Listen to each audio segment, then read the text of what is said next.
It was the last breath of winter in Cedar Ridge, when a quiet veteran and his loyal dog went out to check the mountain cables. But that morning, Buddy stopped cold, his ears high, his body tense. Through the fog, they saw it, an old cable car buried deep in the snow, humming softly like it still remembered something. What they found inside wasn't just metal and rust. It was a secret sealed away for 37 years, a truth powerful enough to shake a whole town and to heal it. What if the past we bury is still calling our name? Before we begin, tell me, where are you watching from tonight? Drop your city in the comments, and don't forget to subscribe for more stories of faith, courage, and second chances. The last breath of winter lingered over Cedar Ridge, a small mountain town cradled between frozen valleys and whispering pines.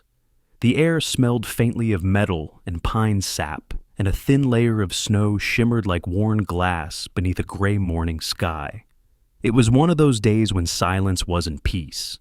It was memory stretched thin across the cold. Jake Williams tightened the strap of his gear bag and gazed up at the line that cut across the gorge like an old scar. He was 47, tall and lean, the kind of man shaped by work and weather rather than comfort. Years of service had taught him stillness, how to listen before moving, how to measure risk in silence. His hair, once dark, now carried threads of silver. His beard was neatly kept, but hinted at fatigue more than vanity. Jake had the steady presence of someone who had seen too much, and the quiet eyes of a man who never stopped remembering. He lived alone now, tending old maintenance routes the county barely remembered, weather towers, cable lines, forgotten trails. Solitude suited him. After 2 tours overseas and 1 explosion that took his closest friend, Ryan Hale, being alone wasn't punishment. It was survival. Beside him walked Buddy, a German shepherd with a thick sable coat and calm, intelligent eyes. At 5 years old, Buddy was still strong, though his left hind leg bore a faint scar from shrapnel long ago. Once a K-9 in the service, he too had been retired for partial impairment. Jake used to joke that they were both honorable discharges from life itself. Buddy didn't seem to mind. He stayed close, always alert, as if guarding the silence itself. They were inspecting the upper cable path that morning when Buddy stopped dead. His ears lifted. His body went rigid. Jake immediately froze. "What is it, Bud?" he asked quietly. The dog's nose twitched. Then he pulled forward, leash taut, leading toward the ravine's edge. There, half buried under snow and ice, was a cable car, small, box-shaped, long abandoned. The metal glistened dull and gray, streaked with rust and frost. It shouldn't have been there. The old lines in this region had been dismantled decades ago. Yet here it stood, wedged between drifts as though the mountain itself had refused to let it fall. Jake brushed snow from the door, forcing it open with a loud creak. The air inside was stale, cold, and metallic. A torn coat lay across the seat, a rusted thermos beside it, and a small brass tag glimmered in the thin light. He wiped it clean. R.H. 1989. The letters froze him. R.H. Ryan Hale. Jake's pulse stuttered. He stared at the tag as if it might vanish if he blinked. His breath fogged the air. His hand trembled slightly despite the cold he had long learned to ignore. Buddy whined, sensing the shift in his master's heartbeat. Ryan Hale had been more than a friend. He had been the brother Jake never had.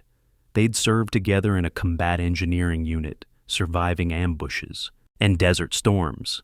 Until one night, an explosion tore through their convoy. Ryan's last words over the radio were static. No body was ever found. Jake had carried that silence for 20 years. Now, the silence had spoken back. He pocketed the tag slowly, like something sacred.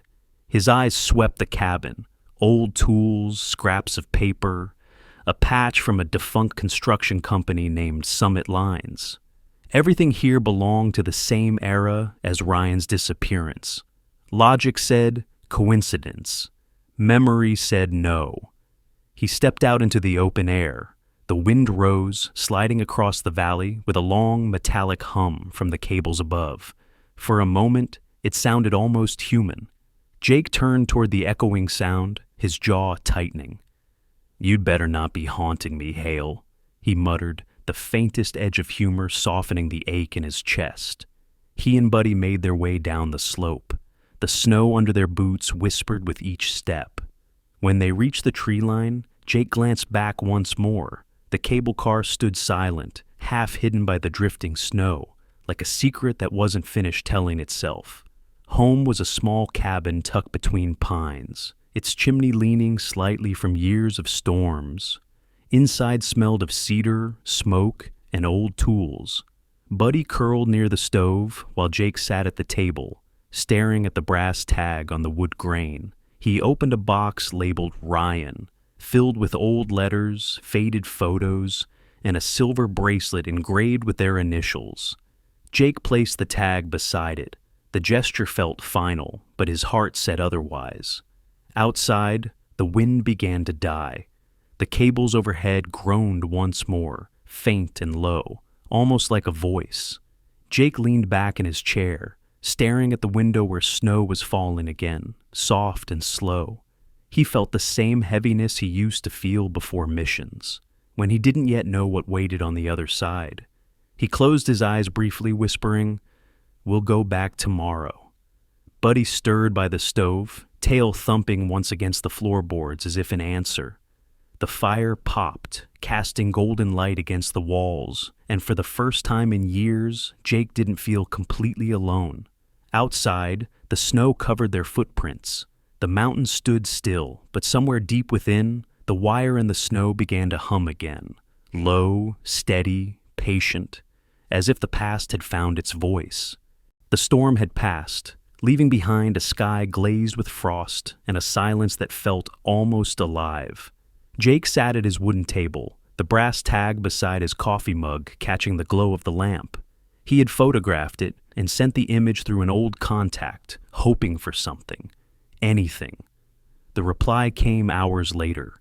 No record found under that name. Then, nothing more. Outside, the wind pressed gently against the window. Buddy slept near the stove, breathing slow and steady. Jake rubbed his temple, staring at the tag. The letters RH glimmered like an accusation. He was reaching to switch off the lamp when his phone buzzed. A woman's voice spoke, calm, steady, professional. "Mr. Williams, this is Agent Laura Hayes with the FBI. I need to talk to you about the tag you submitted." Jake frowned. "I didn't send it to the Bureau." "There are files I've been following for a long time," she said quietly. "Yours fits a pattern. I believe we might be chasing the same ghost." The next morning, the air over Cedar Ridge was pale and brittle. The small diner off Main Street smelled of coffee and old pine varnish. At the corner booth sat a woman in a gray wool coat. Laura Hayes looked about 38, slender but strong, her movements deliberate and controlled. Her dark hair was tied loosely at the neck, and her face, though youthful, carried the kind of fatigue that years don't measure, only regrets. "Mr. Williams?" she said when he approached. Her voice was soft, a little hoarse, like someone who'd spent years talking to closed doors. "Agent Hayes," he greeted. They sat. For a moment, there was only the hiss of the coffee pot behind the counter. Then she placed a small folder on the table. Inside was a photo of Jake's brass tag. This engraving format was used by a private military contractor in the late 80s, she said. A team called Summit Lines. They built remote cable systems for high-risk transport. Most of their workers vanished after a classified accident. One of them was listed as Ryan Hale. Jake's jaw tightened. "You're saying my friend was part of that?" Hayes nodded. "Possibly, or he stumbled into something bigger. I tried to investigate a similar case 10 years ago. My report leaked. People died. The Bureau moved on. I didn't." He studied her face.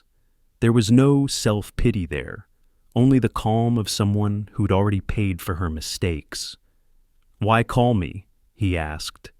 "Because you found what I couldn't," she said, "and because you don't scare easily." Her honesty caught him off guard. He looked out the diner window where the snow was beginning to melt off the parked trucks. "You think that car is part of some operation?" "I think it was never meant to be found."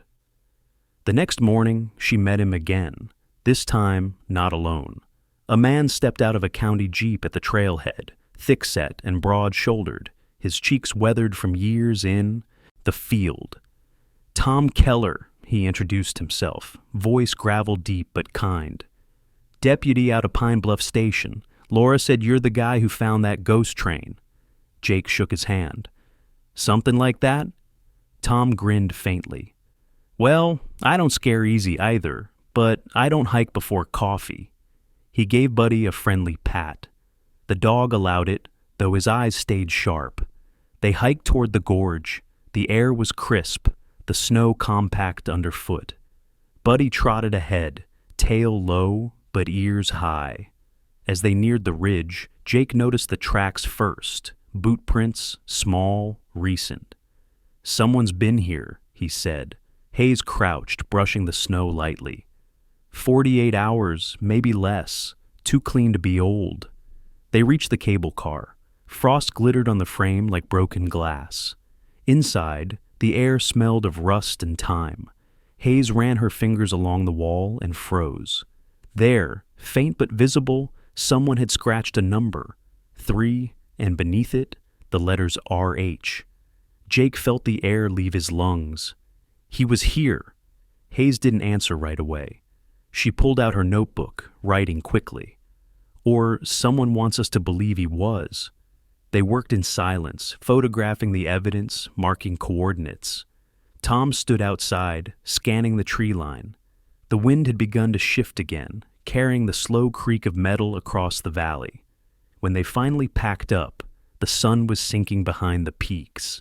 Hayes looked back once more at the cable car, her expression unreadable. "You know, Jake," she said softly, "I used to think justice came from rules, but maybe it's just from people who don't give up." He met her gaze. "Then let's not give up." Buddy barked once, breaking the silence. The three of them turned toward the trail. Behind them, the mountains glowed faintly in the last light of day, holding secrets they had only begun to uncover. By late March, the last snow began to soften along the ridges of Cedar Ridge, revealing patches of dark soil and glistening roots where ice once ruled. The valley no longer slept. It waited. The thin wind that swept through the gorge carried both thaw and unease. Jake Williams led the way up the narrow trail, his breath steady, but his mind turning like a machine that couldn't stop once started. Behind him, Agent Laura Hayes moved with quiet precision, her boots finding firm ground where the ice looked slick. Buddy trotted slightly ahead, nose down, body taut with focus. He'd been restless all morning, stopping often, sniffing the wind as though he already knew what waited. The cable car stood exactly where they had left it, except the world around it had changed. The snow near the base had been disturbed, deep grooves, loose footprints, and streaks where something heavy had been dragged. Jake knelt, tracing a mark with his glove. "This wasn't wind," he said. Hayes crouched beside him, her eyes, sharp and pale gray, studied the tracks like a code. "2 sets of boots," she murmured. "Different sizes. One's heavier, more weight on the left heel, injury or limp. The other lighter, careful steps. Someone used the car recently." Buddy growled softly, a low vibration deep in his chest. His tail rose, ears pricked. Jake followed his gaze toward a line of disturbed snow leading downhill to where a thin stream of meltwater glimmered beneath the morning light. "Let's check it," he said. The stream cut through the gorge like a vein, winding beneath small shelves of ice. Buddy led the way, nose twitching. About 20 yards down, they found a cluster of footprints circling a patch of bare ground where the ice had broken. In the center, half submerged, was a small metal crate. The lid was sealed with military clamps, its edges newer than its body. Hayes exhaled slowly. "That's not from the 80s, she said. That's modern issue, post-2015 design. Jake touched the cold surface. It vibrated faintly, humming under his palm as if something inside was running on minimal power. He exchanged a look with Hayes. Whatever this is, it's still active. They carried it back to the car, setting it on the snow. Hayes pulled out a compact device from her satchel, a portable signal interceptor. The screen flickered green. Short-range satellite ping, she muttered. Encrypted, but it's bouncing off Route Echo's last known relay network. Jake frowned. Route Echo? You mentioned that before. She nodded, her face tightening. It was an internal code name for a covert transfer system, an unofficial network used to move high-value witnesses and, sometimes, people the government wanted to disappear quietly. It was buried after my investigation failed. He studied her expression. Behind her calm was guilt, worn thin by time. You were part of it, weren't you? I tried to stop it, she said simply. I failed. Before Jake could answer, Buddy barked sharply. The dog stood at the entrance of the cable car, hackles raised. Hayes turned quickly, hand instinctively brushing the pistol holstered under her coat. Someone's here. From the ridge above, a shadow moved, quick, low, deliberate. Snow scattered down in a fine sheet. Jake caught a glimpse of a figure wearing a dark parka before it vanished behind the rocks. Stay low, he hissed. They split instinctively, Hayes circling left while Jake moved along the ridge.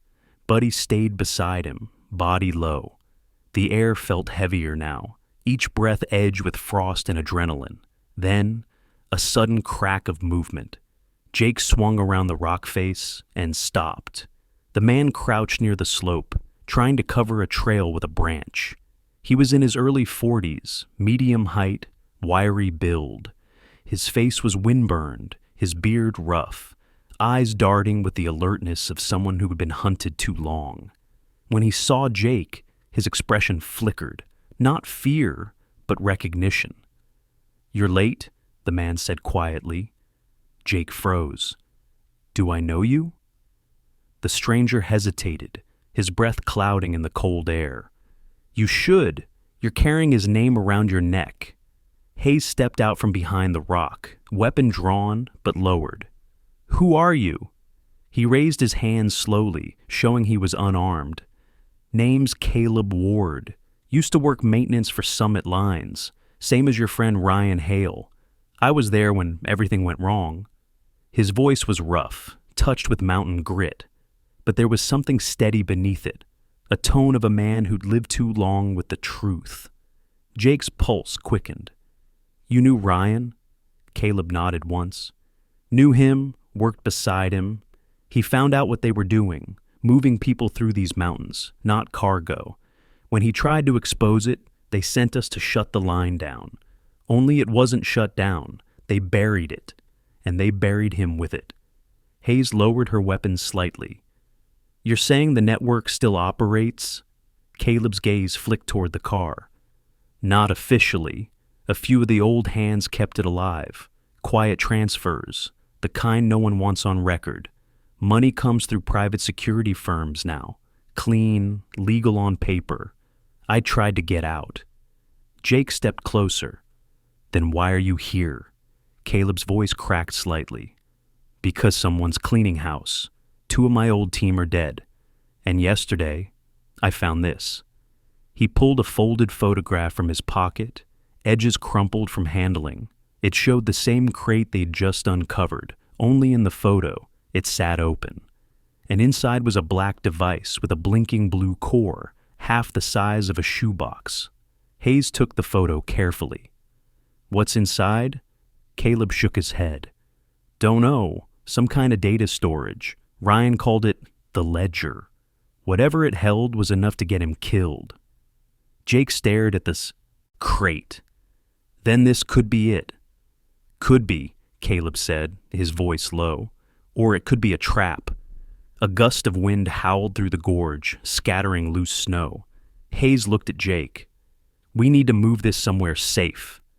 There's an old ranger cabin 2 miles west, Caleb offered. Off-grid, no line of sight from the main road. Jake hesitated, eyes narrowing. You expect us to trust you after all that? Caleb's expression was grim. You don't have to trust me. Just don't die here. They packed quickly. Buddy circled the group, restless but obedient. The dog's instincts, always sharp, seemed torn between curiosity and warning. Hayes noticed. He doesn't like you much, she said to Caleb. He's smart, Caleb replied quietly. They hiked westward through thinning snow. The trail wound between cliffs where meltwater dripped from the rock, echoing like faint ticking clocks. Caleb walked ahead, limping slightly, just as Hayes had observed from the tracks. He moved like a man used to walking alone, always listening, always waiting for something behind him. After nearly an hour, they reached a cabin half buried under pine boughs. The wood was old, roof sagging, but the walls were sound.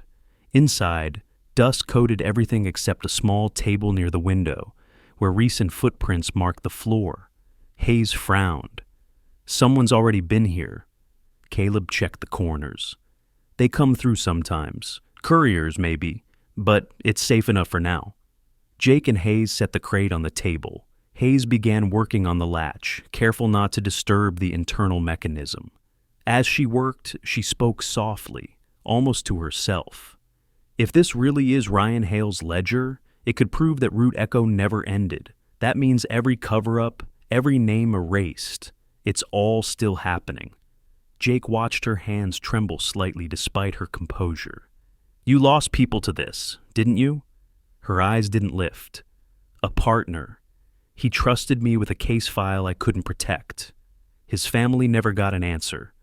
I promised I'd find one. The latch clicked. Hayes exhaled slowly and lifted the lid. Inside was a small metal box, identical to the one in Caleb's photo. A faint light pulsed from within, rhythmic and alive. Jake whispered, "It's still working." Caleb stepped closer. Then we're already too late. If it's broadcasting, someone knows we found it. As if on cue, Buddy's growl broke the silence. He faced the window, ears flat, tail rigid. Outside, headlights flared briefly through the trees, then vanished. Hayes closed the lid. We move now. They doused the light and stepped out into the dusk, the crate secured in Jake's pack. Behind them, the first stars blinked through the thinning clouds, cold and distant, like witnesses who would never testify. The mountains were no longer silent. Beneath the ice, something had begun to stir.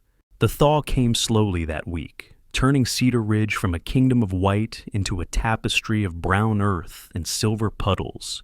The air smelled of wet pine and old smoke. Water trickled down from the ridges, whispering through the roots like an echo of something waking. Jake Williams watched the snow retreat from the porch of the ranger cabin, one hand resting absently on Buddy's head. The German shepherd sat alert beside him, tail flicking lightly, eyes tracing the tree line. Beneath the quiet melt, the world seemed to shift, no longer frozen, but uncertain. Inside the cabin, Agent Laura Hayes sorted through the notes from the previous night. She had spread maps and photographs across the table, the metal crate, the scratched initials, the faint network of coordinates marked RE, Root Echo. Her usually steady hands trembled slightly as she adjusted her glasses. The device they had found was now dormant after she disconnected its internal battery, but every time she looked at it, she could still hear the faint hum it made before they cut the signal. She hadn't slept since. Caleb Ward stood near the stove, arms crossed. He looked less like an engineer and more like a ghost built from regret. His thin face was sharp at the edges, jaw shadowed with a weak stubble, gray eyes sunken but focused. His limp was worse in the mornings. Every movement carried the weight of old injuries and older guilt. If they know we have that thing, he said quietly, they won't stop coming. Hayes didn't look up.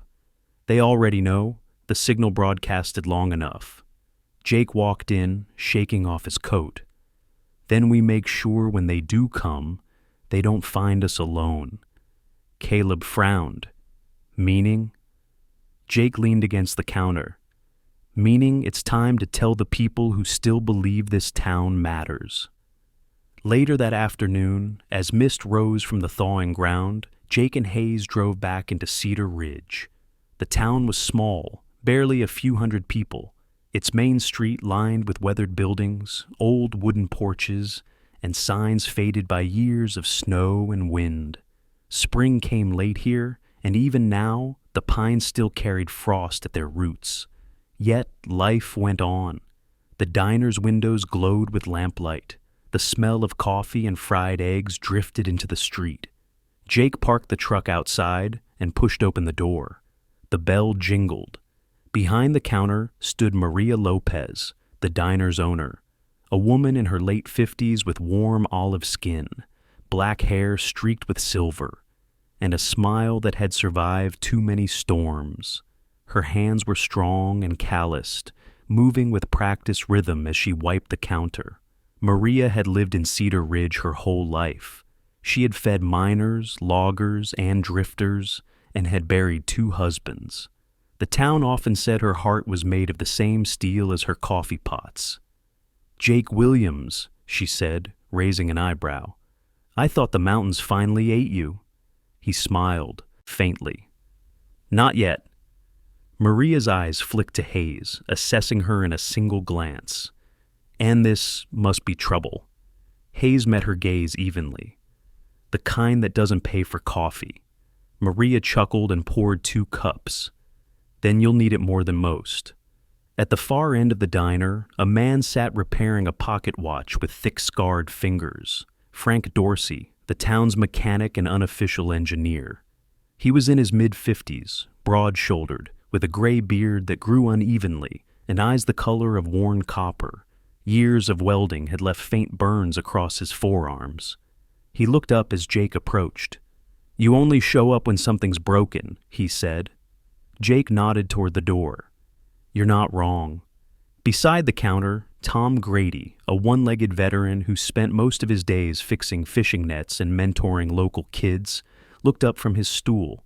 Tom was 60, lean and wiry, with a rugged kindness in his face and a prosthetic leg built partly from the frame of an old rifle.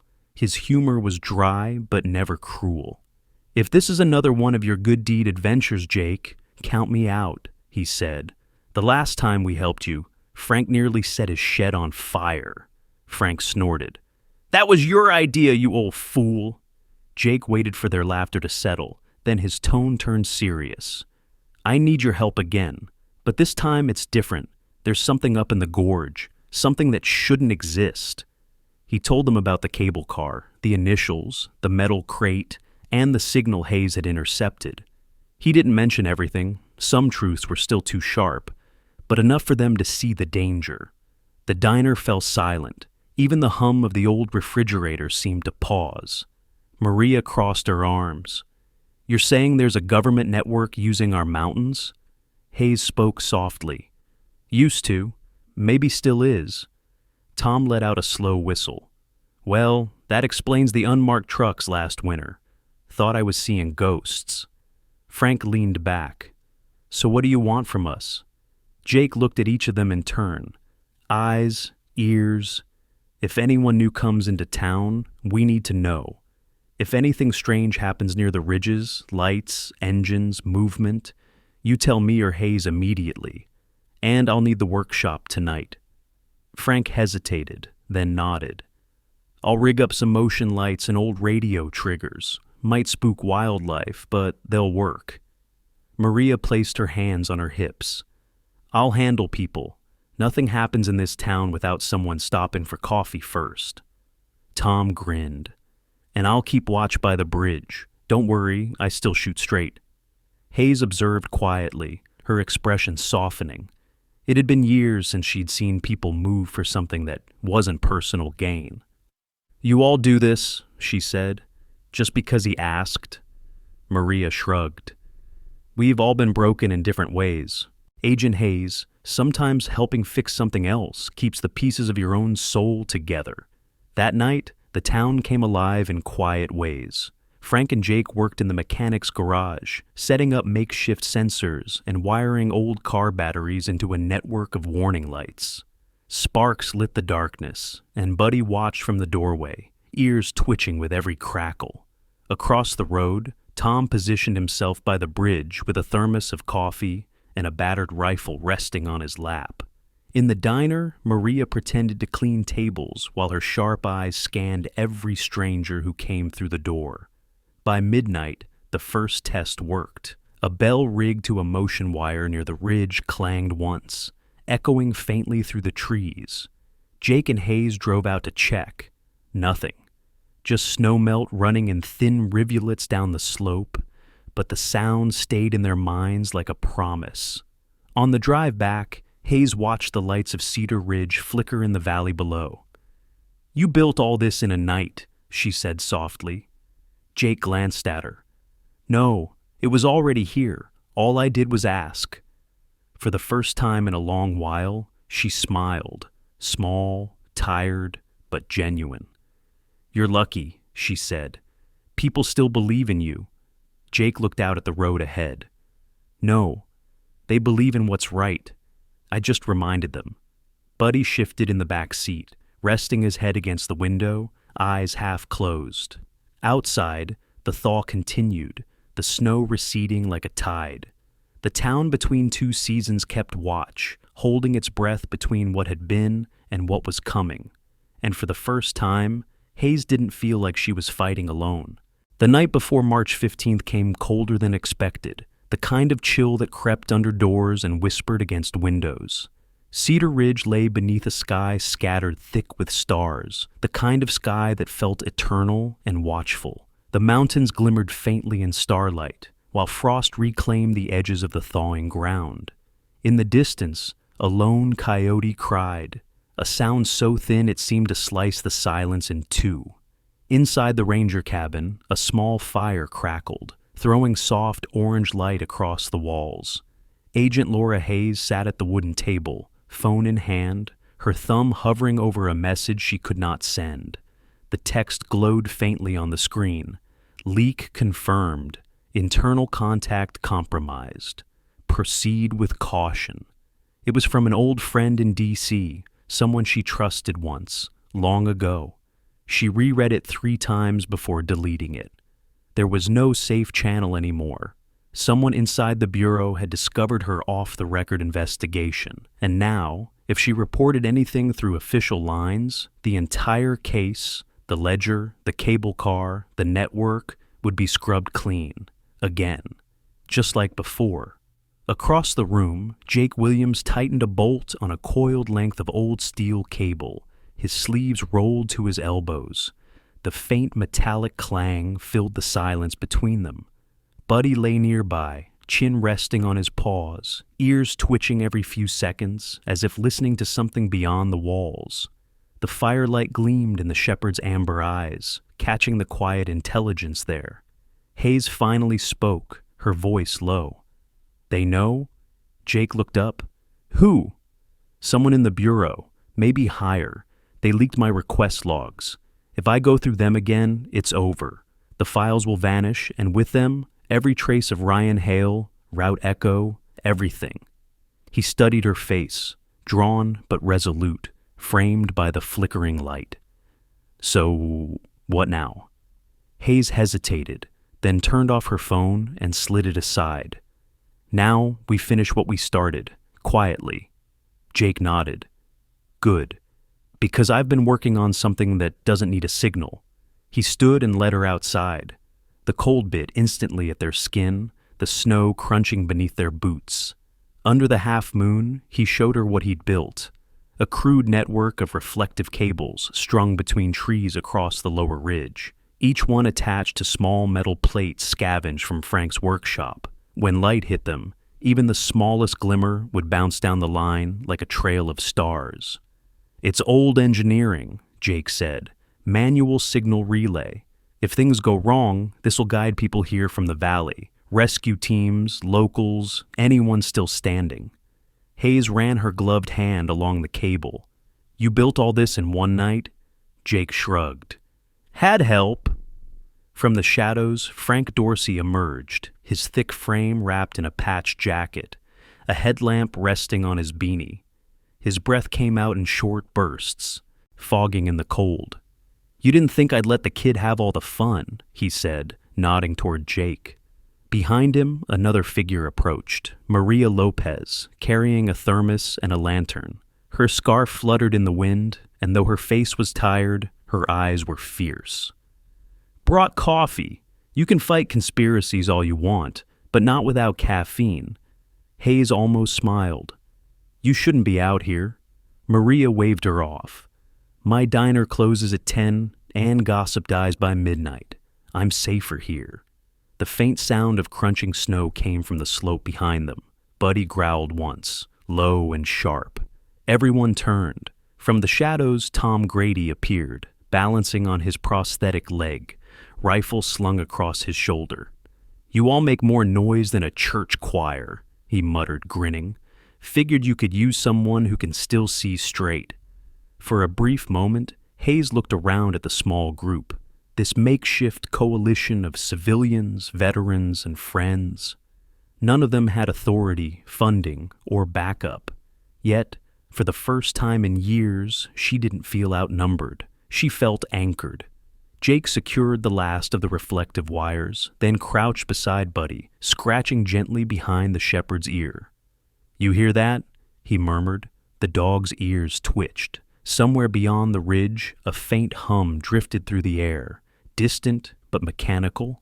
It came and went, like an engine trying to breathe through ice. Frank frowned. "That's not wind." Hayes tensed. "Drone?" "Too heavy," Jake said.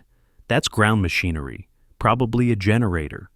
Maria glanced toward the valley. "Near the old quarry?" Jake nodded. "About 2 miles west." He straightened, face set.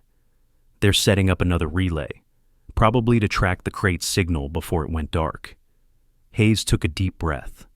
"If that's true, they're close to finding this place." Tom adjusted his rifle strap. "Then maybe it's time we said hello first." Jake shook his head. "Not yet. We don't know how many. We play it smart." Hayes turned to Maria and Frank. "If we don't come back by dawn, go to Sheriff Collins in Granby. Tell him to find Chief Jenkins. He owes me a favor from D.C. days." Maria frowned.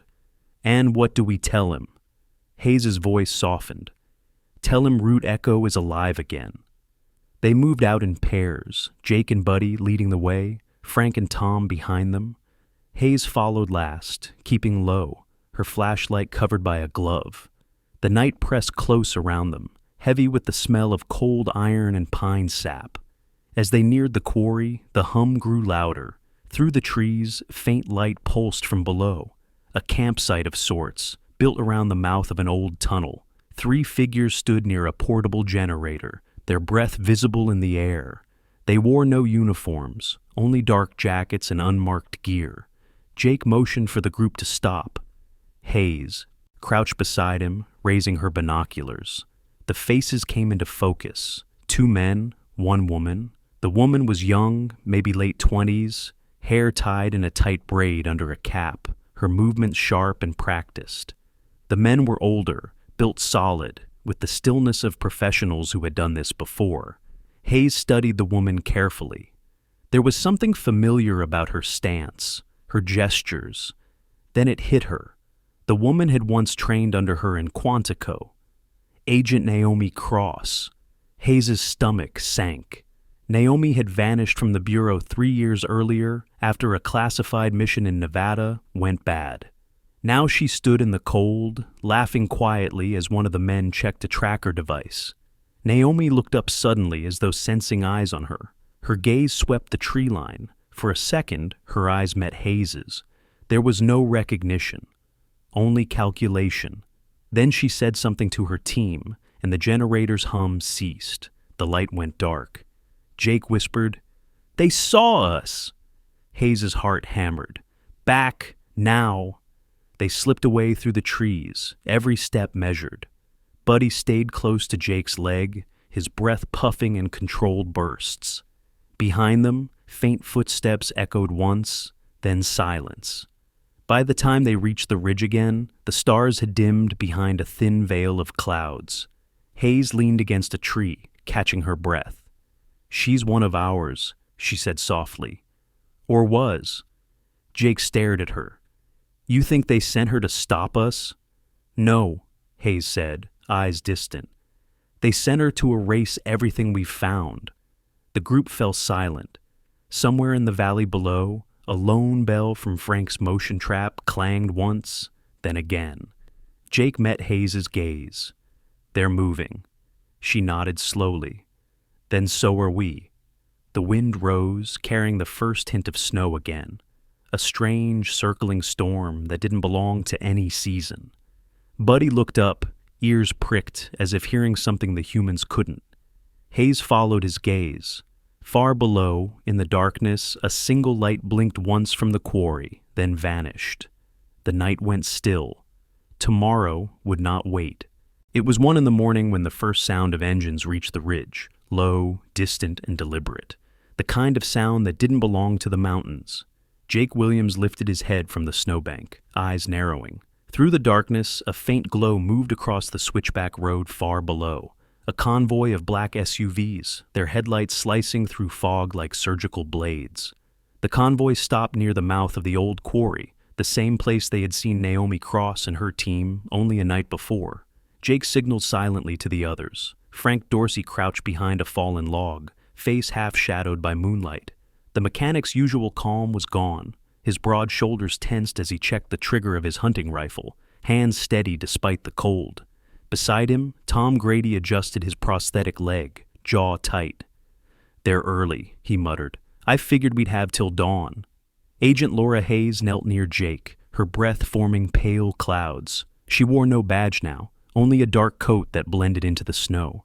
Her eyes, those steady gray eyes that once watched courtroom lies unravel, were sharper than ever. She held the encrypted radio she'd captured from Naomi's camp, the small screen flickering with movement signals. 3 vehicles, 2 guarding the entry, 1 heading to the tunnel. "They're transferring something," she whispered. "People," Jake said quietly. Beside him, Buddy crouched low, fur bristling, his amber eyes reflecting the faint red from the distant taillights. The 5-year-old German shepherd had been restless all evening, sensing what was coming. He didn't whine or bark, just waited, muscles coiled like wire. Jake felt the tension through the leash looped in his hand, like a heartbeat echoing his own. Down below, one of the SUVs opened. A tall man stepped out, coat heavy and lined with gray fur. His face was half hidden under the brim of a cap, but the angular jaw and cold posture marked him as the one in charge. "That's Silas Grant," Hayes murmured, "former intelligence contractor. He went off-grid 8 years ago after a witness transport went wrong in Nevada. Ruthless, efficient, doesn't miss twice." Grant's voice, when it came, was low and gravelly. "Clear the tunnel. No mistakes tonight." The words carried easily in the still air. His men, 5 in total, armed but not military, moved with eerie synchronization. They opened the rear of the second vehicle, revealing a sealed steel container. A muffled cry came from inside. Hayes clenched her fists. "He's still running transfers," she whispered, "even after all these years." Jake's gaze swept the scene, reading the terrain. Snowbanks, tree cover, a clear line to the lower ridge. "We split," he whispered. "Frank, Tom, you take the flank near the boulder line. Maria stays by the signal tower. When the light hits, move on my mark." Frank grinned tightly. "Guess this town's finally getting its fireworks." Hayes checked her sidearm. "Jake, once it starts, no half measures. We get the hostages out, we get the proof, and we end it." He nodded.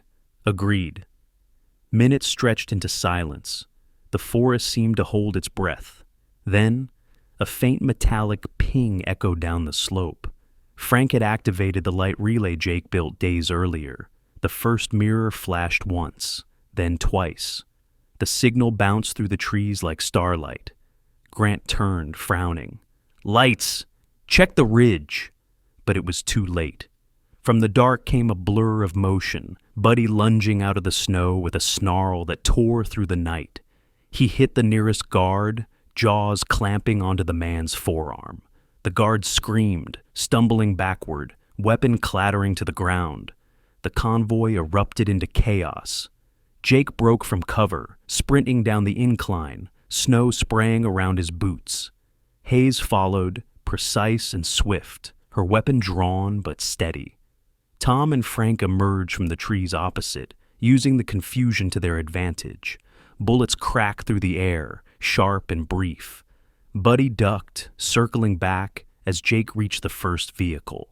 He swung the butt of his rifle against a guard's temple, dropping him cold.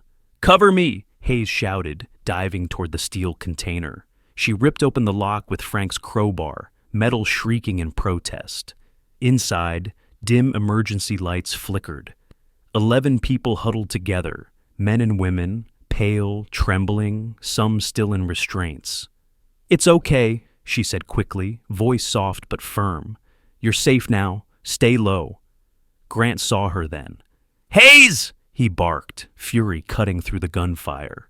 He raised his pistol, but Jake was faster. He tackled the man into the snow, both rolling downhill. The gun went off once, the shot echoing across the valley. Jake gritted his teeth, his hand closing around the barrel, twisting it free. Grant swung hard, catching him across the jaw, but Jake countered with a sharp elbow to the ribs. The older man gasped, wheezing.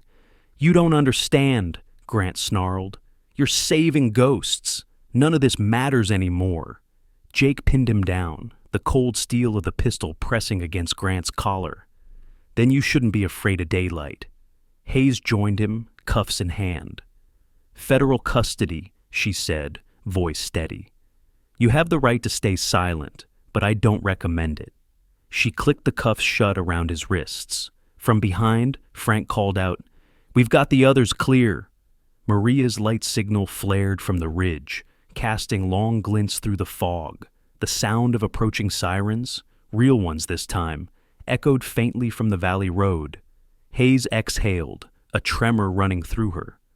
"Collins got the message," she said. "They're coming." As dawn crept over the peaks, the firefight faded into quiet. Snow, once pristine, was churned with footprints and broken metal. The 11. Rescued stood in a huddled group near the trucks, wrapped in blankets Tom had pulled from the emergency kits. They looked hollow, half-formed by fear, but alive. One of them, a young woman with fair skin and tangled blonde hair, touched Hayes' sleeve. "Were you sent for us?" she asked, voice fragile. Hayes smiled faintly. "No, but we came anyway." Buddy sat nearby, panting, one ear nicked by a bullet's graze. Jake knelt beside him, checking the wound gently. "You did good, boy," he murmured. The dog leaned against him, eyes soft, tail thumping once. Frank stood by the damaged SUV, rubbing his beard. "Guess Justice still knows how to show up late," he muttered. Tom chuckled. "Better late than buried." Hayes turned toward the rising light. The horizon blazed gold, spilling warmth across the frost and ruins. She raised the confiscated transmitter in her gloved hand.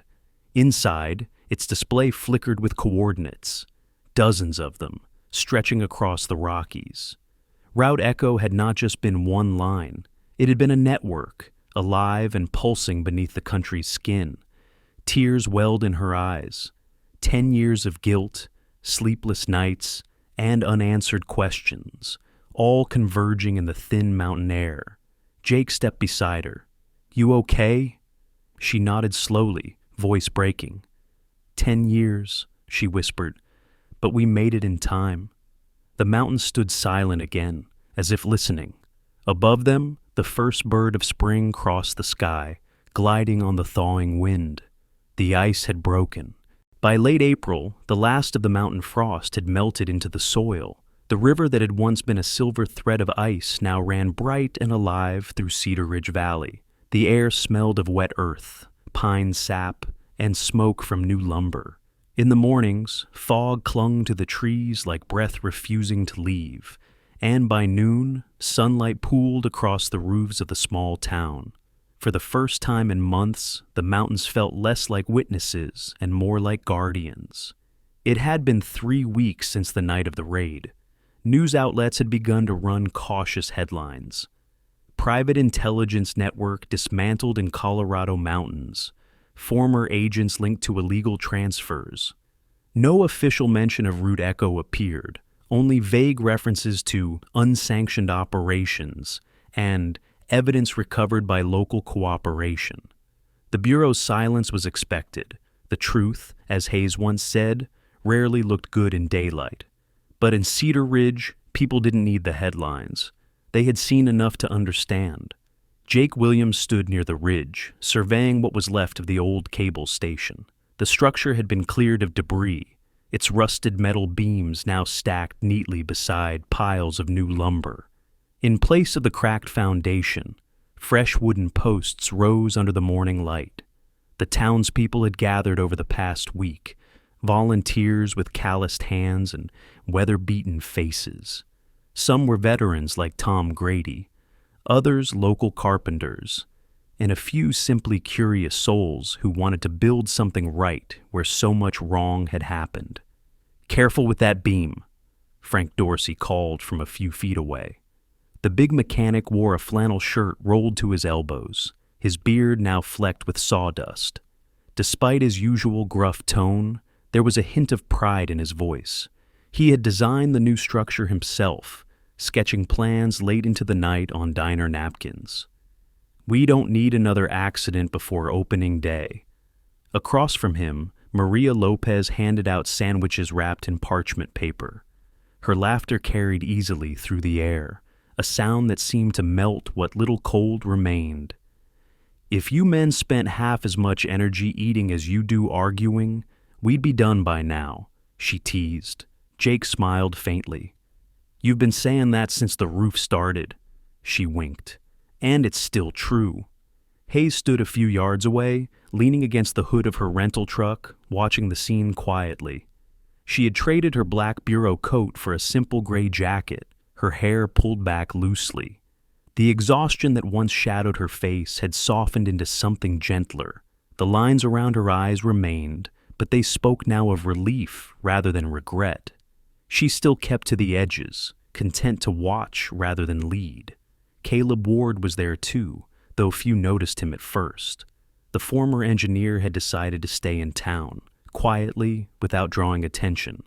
He'd taken a job at Frank's workshop repairing old farm equipment, his limp a little lighter each day. Today he worked beside Tom, setting the final bolts into a restored section of the old cable rig. "Strange," he said under his breath. "This used to carry ghosts. Now it'll carry hope." Tom chuckled. "Guess even ghosts need a good view." Buddy trotted through the crowd, his sable coat catching flashes of sunlight. He had healed well from his wound, though a small scar remained on his ear, a reminder of the night everything changed. Children from the town followed him around with laughter, tossing small sticks that he fetched with dignified patience. Jake watched from a distance, his expression quiet but proud. As noon approached, a small gathering formed around what would soon become Switchback Lodge, a rehabilitation and counseling center for veterans, trauma survivors, and families affected by loss. The name had been Maria's idea, inspired by the mountain roads that twisted and turned, but always led home.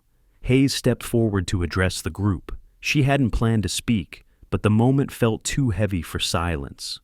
3 months ago, she began, her voice clear but gentle. This place was just a story none of us wanted to believe. We thought justice had to come from somewhere far away, from agencies, from laws, from people with titles. But standing here now, I see something I haven't seen in a long time. She paused, glancing at Jake. I see proof that justice can still come from ordinary hands. The crowd was silent. Even the wind seemed still. Hayes continued softly. We can't undo what was done here, but maybe we can give this ground a new purpose. Maybe the same walls that once trapped fear can now shelter healing. Tom lifted his mug of coffee. To that, ma'am, I'll drink twice. Laughter rippled through the group. As the day wore on, work resumed. Jake moved from one team to another, checking beams, adjusting ropes, helping Tom lift panels into place. When a young volunteer, a teenager named Owen, freckles bright against his pale skin, struggled to align a plank, Jake knelt beside him. "You ever built anything before?" "Only a birdhouse," the boy admitted. Jake smiled. "Good. Same principles, just heavier wood and fewer birds." Hayes watched the exchange from afar. She had seen soldiers lead, but rarely with that kind of quiet grace. Later, when the sun dipped low and the others began to head home, she approached him. "You could have been an officer, you know," she said. Jake shook his head. "Never liked giving orders." "You gave people purpose," she said. "That's harder." He didn't answer right away. The mountains were glowing gold now, and the new lodge cast long shadows over the field. Finally, he said, "If a place that once held people captive can become a place that helps them stand again, then maybe we're not done yet." Hayes smiled. "That's a good line. You should say it to the reporters." Jake laughed softly. "I already did." She raised an eyebrow. He nodded toward the group packing up equipment. "Maria recorded it and sent it to the local station. Guess I don't have much choice." Hayes shook her head with a quiet chuckle. "You really don't." As evening settled in, the townsfolk lit a small bonfire near the lodge. Music drifted from someone's old radio, an easy tune from the 70s that everyone seemed to know. Children roasted marshmallows while veterans shared stories of service and silence. Hayes stood by the fire, feeling its warmth spread through her hands. For years, she had lived in rooms filled with screens, evidence, and lies. Tonight, there was only truth, the kind that glowed without needing to be proven. Jake approached, Buddy at his side. "You leaving tomorrow?" he asked. Hayes nodded. "DC wants me to testify. They're reopening internal reviews." He studied her expression. "You trust them now?" She looked toward the fire, the faces lit by its gentle light. "No," she said quietly, "but I trust you. And them." Jake extended his hand. "That's enough." They shook, the gesture carrying more weight than words ever could. Buddy nudged Hayes's knee softly before circling back to the fire. Later, as the stars began to emerge above the ridge, Hayes stood by her truck. She looked back at the half-built lodge, the laughter, the music, and the dog lying peacefully by the flames. The past still lingered, but it no longer owned her. She whispered almost to herself, "Maybe that's what justice really looks like." Then she smiled, started the engine, and drove toward the road that wound down the mountain, headlights disappearing into the night. Behind her, Cedar Ridge glowed softly beneath the first true spring sky. The mountains had begun to breathe again.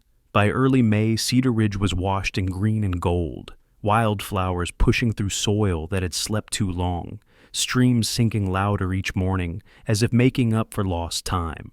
Where once the cable car had stood half buried in ice, now sunlight poured freely through a clearing dotted with new timber and soft grass. The wind still carried a hint of winter, but it was gentler now, the kind that promised rather than warned. On the hill above, the valley stood Switchback Lodge, its wood still smelling of pine sap and varnish. The building wasn't grand, but it was honest, a place made by hands that believed in healing more than perfection. The walls bore the marks of local labor, uneven joints, knots in the beams, the occasional nail hammered slightly askew. But that was part of its charm, and of its truth. Jake Williams stood outside that morning, watching as a group of townspeople carried benches and planters to the courtyard. He looked stronger than before, though the deep lines around his eyes told of sleepless nights and quiet reflection. His beard had grown slightly, touched with more gray than winter had left.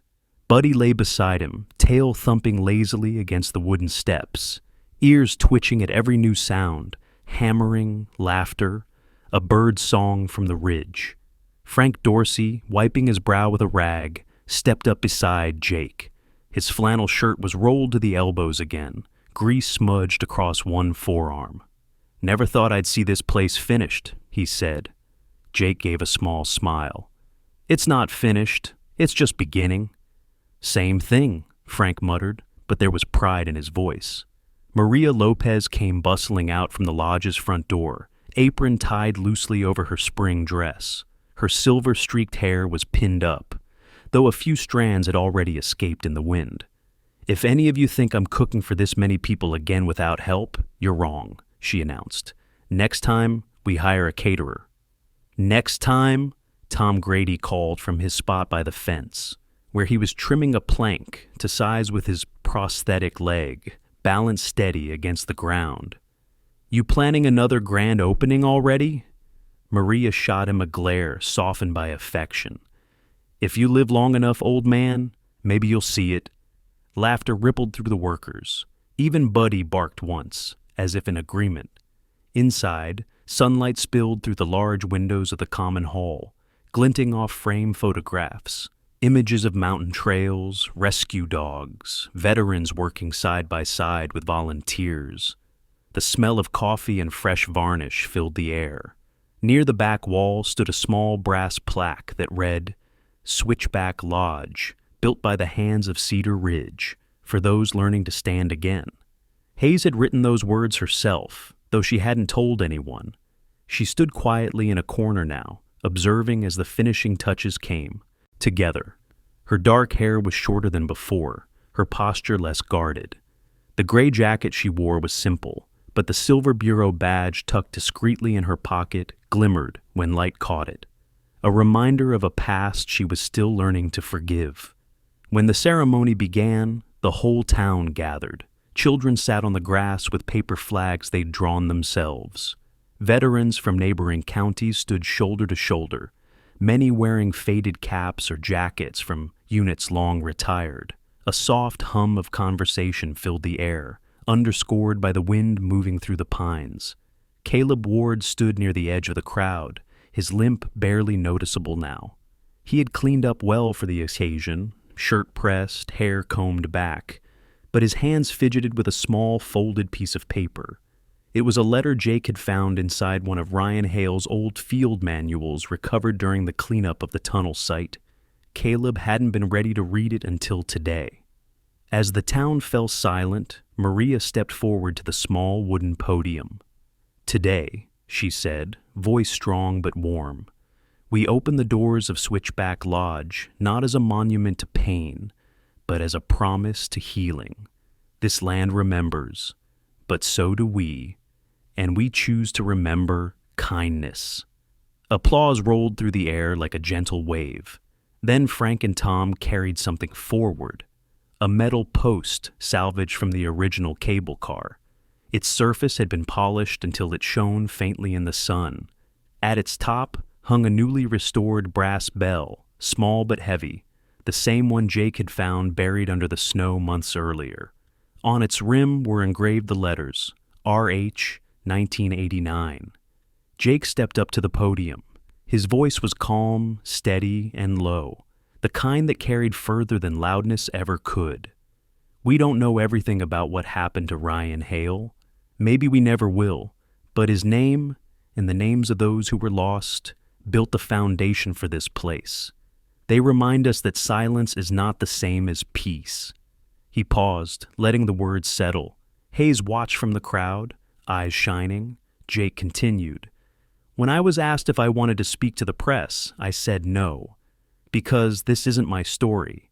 It belongs to everyone who refused to let darkness have the last word. If a place that once imprisoned people can now help them find strength again, then maybe that's enough. He turned toward Buddy. Go on, boy. The shepherd tilted his head, then padded toward the bell. With a gentle nudge of his nose, he set it swinging. The sound was clear and deep, echoing across the valley. It lingered longer than anyone expected, fading only when the breeze carried it toward the river. Hayes closed her eyes. The bell's tone seemed to reach somewhere far beyond the mountains, perhaps to the ghosts who had waited too long for acknowledgement. When the sound faded, Maria wiped her eyes discreetly. Well, she said, clearing her throat, that's going. To make everyone late for lunch. Laughter rippled again, breaking the solemn air. Later, when the crowd dispersed, Hayes found Jake standing alone by the ridge. The sun had begun to dip, painting the sky in streaks of amber and rose. Buddy sat beside him, head resting on his knee. "Leaving again?" Jake asked without turning. Hayes nodded. "There's work waiting in D.C., new cases, old ghosts." "You could stay," he said softly. She smiled faintly. "I think my part of this story's done." She reached into her coat and handed him an envelope. "Something for the lodge archives." He took it, recognizing her neat handwriting, but not opening it. "What is it?" "A letter," she said.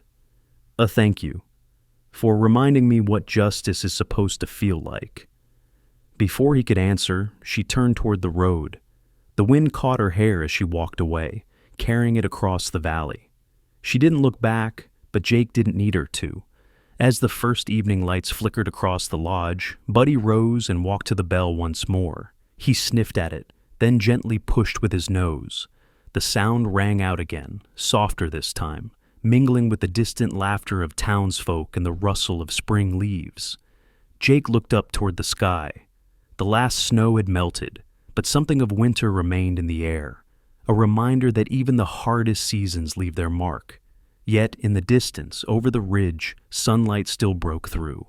The bell continued to ring, steady, bright, unbroken, until the valley itself seemed to listen. Weeks passed, and Cedar Ridge settled into a rhythm of quiet grace. The mountains that once hid sorrow now echoed with laughter and rebuilding. Switchback Lodge became more than wood and stone. It became a promise fulfilled, a home for second chances. Veterans arrived carrying invisible wounds. Widows brought old photographs. Children brought questions about courage and kindness. And somehow, in this little town, carved into the edge of nowhere, healing began to sound a lot like forgiveness. Jake still visited the ridge every morning with Buddy. Sometimes he'd ring the bell himself, sometimes he'd just listen. One morning, he found an old sealed envelope beneath the lodge's porch, weather-stained but intact. Inside was a page signed by Ryan Hale, written decades ago. "If one day someone finds this place," it read, "let them turn it toward the light. What we build from pain can still become grace." Jake folded the letter, eyes glistening, and whispered, "You did it, brother." The bell rang once more, its sound rolling down the valley like a prayer that never ends. Maybe that's the miracle, that even after loss, faith can still bloom where the frost once fell. In Cedar Ridge, the people didn't wait for heroes. They became them. They showed that compassion, not power, is what rebuilds broken places, and that God still works quietly through human hands. Wherever you are watching from tonight, may you remember, the smallest kindness can light an entire valley. If this story touched your heart, leave a comment below and share where you're watching from, your city, your country, your prayer. Hit subscribe to help us keep these true, faith-filled stories alive. May God bless you and your loved ones with peace, courage, and light that never fades. Amen.